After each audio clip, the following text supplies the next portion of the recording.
أغلبنا بيحب الكتب، بيكون فيها معلومات مفيدة كتير وثقافة جميلة تغذي عقولنا. بس الكلام ده في حالة إننا فاهمين كلامه. أهلا بيكم. هنتكلم النهاردة عن كتاب، أو بمعنى أصح مخطوطة قديمة فضلت لغز لحد يومنا ده. لو أنت لسه جديد في القناة ما تنساش تعمل اشتراك عشان توصلك فيديوهاتنا أول بأول.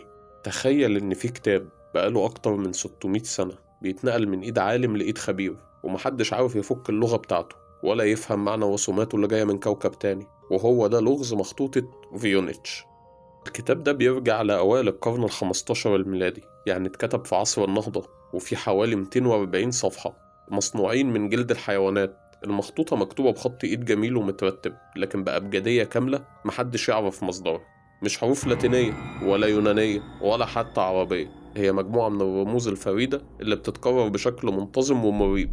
الغموض كله ما كانش بس في اللغة، الكتاب مليان رسومات ملونة لكنها تحير. في حوالي 113 رسمة لنباتات مش موجودة في أي مكان على الأرض، نباتات مركبة أو هجينة بتجمع أجزاء من نباتات معروفة ومش معروفة كأنها مخلوقات خرافية. وفي خرائط فلكية بتوصف كوكبات غير معروفة. وأغرب قسم في المخطوطة بيصور نساء عاريات بيستحموا في شبكة أنابيب وحمامات معقدة، كأن الكتاب ده بيوصف عالم سري ومجهول.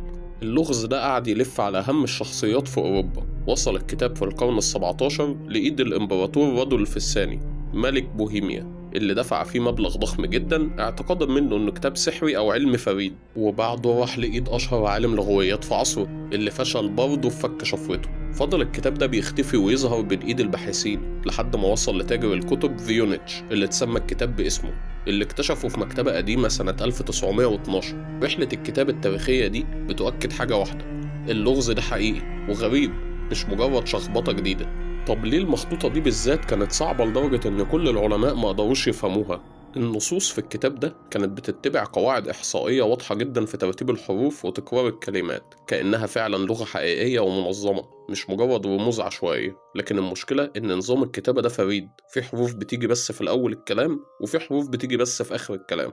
وده اللي خلى أكبر محللي الشفرات اللي اشتغلوا في الحرب العالمية التانية واللي كانوا الأفضل في فك الشفرات في التاريخ يعلنوا استسلامهم قدام الكتاب ده. كل أنواع الشفرات المعروفة فشلت في تطبيقه. لحد النهاردة في 3 تفسيرات رئيسية بتحاول تشرح المخطوطة دي، هناخدهم مع بعض. أول نظرية بتقول إن دي لغة حقيقية لكنها ماتت وانتهت من زمان، أو إنها لغة سرية استخدمها عالم نباتات أو خيميائي في القرن الخمستاشر عشان يحمي أسرار اكتشافاته العظيمة من أعدائه. أما تاني نظرية، وكالعادة أكيد عن الكائنات الفضائية، اللي بتقول إن النباتات والخرائط الغريبة دي بتوحي إن مصدر الكتاب ده ممكن يكون من بره كوكبنا أو بيوصف نباتات اختفت من كوكبنا. أما النظرية التالتة والأخيرة ودي فيها جدل كتير، بتقول إن الكتاب كله عبارة عن لعبة مترتبة ومتصمم بذكاء شديد عشان يتم بيه خداع الإمبراطور رادولف اللي دفع فيه فلوس كتير جدا. ولو صح الكلام ده هتكون دي أعظم عملية نصب في التاريخ. ولحد دلوقتي المخطوطة محطوطة في مكتبة جامعة ييل الأمريكية، ولسه بتشكل أكبر تحدي لكل العقول: كتاب اتحدى الزمن والبشر عشان يحافظ على سره.